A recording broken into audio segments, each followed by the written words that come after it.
belə bir restoran. Salam əziz dəyərli müştərilər, sizi salamlayıram Kars Ailəvi restoranından. Bugün ayın 14 noyabr 2025-ci il. Burada daş kağıdını tutuyor yenə odurlar. Burada dana belləri, şapılaqlardır. Bax.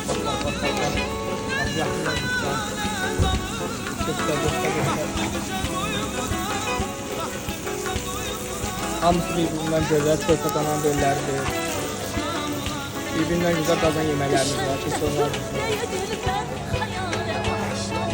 çölmədir, dağ keçisidir, kuzu buğlama, şinəli kanar, çömələkli cənəti, damar şinəli